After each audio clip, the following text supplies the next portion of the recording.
ভালো লাগছে। আমরা সানা সাফিনাজের মতো ব্র্যান্ড সবসময় অনলাইন থেকে অর্ডার করেছি এবং এখন এইটা ফিজিক্যালি আমরা স্টোরে দেখতে পাচ্ছি এবং এত সুন্দর একটা স্টোর করেছে। সো ডেফিনেটলি খুবই ভালো লাগছে। এবং যেটা আসলে ওনারা বলছিলেন যে ওনাদেরও আমাদের দেশের কালচার বা আমাদের দেশের যে ম্যাটেরিয়ালগুলো আছে ওনাদেরও ইন্সপিরেশন। সো এটা শুনে আরও বেশি ভালো লাগছে যে আমাদের জামদানি, আমাদের কাঁথা বিভিন্ন দেশের সব পৃথিবীর সব জায়গায় ছড়িয়ে গেছে। সো ডেফিনেটলি খুব ভালো একটা ফিলিং। বাংলাদেশের পণ্য তো আসলে অনেক সুনামধন্য, সেক্ষেত্রে আসলে পাকিস্তানের জামাও অনেকটা জনপ্রিয়, সেক্ষেত্রে আসলে আপনি ঈদে কোনটা প্রেফার করেন নিজের জন্য? আমি ঈদে আসলে সবসময় কমফর্টটা খুব প্রেফার করি। সো আমার ফার্স্ট প্রায়োরিটিতে থাকে যে কোন ড্রেসটা পরলে আমি কমফোর্টেবল ফিল করি, কারণ আসলে সারা বছর জুড়ে শুটিংয়ে তো বিভিন্ন ধরনের কস্টিউম পরতে হয়। সো ডিজাইন বা যে কোনো কিছুর ক্ষেত্রে অবভিয়াসলি বাংলাদেশি ব্র্যান্ডের প্রতি তো একটা উইকনেস থাকবেই, তবে এখানে যেসব কালেকশন দেখছি সেগুলো দেখেও খুবই ভালো লাগছে। আজকে কোনো জামা পছন্দ হয়েছে কিনা, যতটুকু ভিজিট করতে পেরেছি? হ্যাঁ, একটা খুব পছন্দ হয়েছে, একটা কালো ড্রেস আমি পিছে দেখতে পাচ্ছি। আমি ইন্টারভিউ শেষ হলে ওটা ঘুরে আবার দেখবো।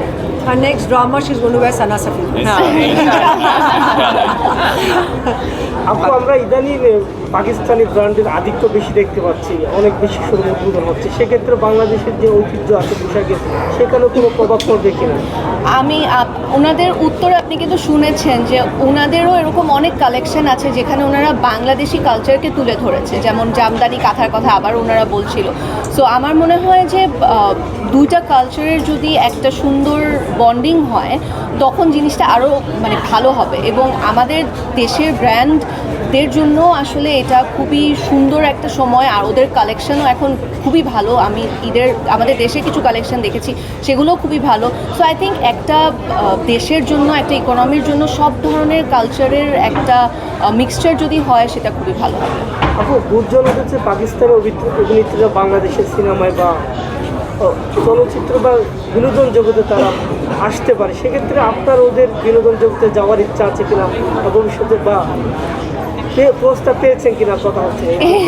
এটার উত্তর তো ওনারা দিতে পারবে, পাকিস্তানি মিডিয়ার সামনে দিতে পারবো। তবে আমার কাছে মনে হয় আজকে যেহেতু আমরা আসলে সানা সাফিনাজের ওপেনিংয়ে এসেছি, আমরা একটু এই ধরনের কোয়েশ্চেনের মধ্যেই থাকি। জানতে চাই, যেহেতু সামনে ঈদ, আসলে ঈদ নিয়ে তাদের কোনো পরিকল্পনা আছে কিনা?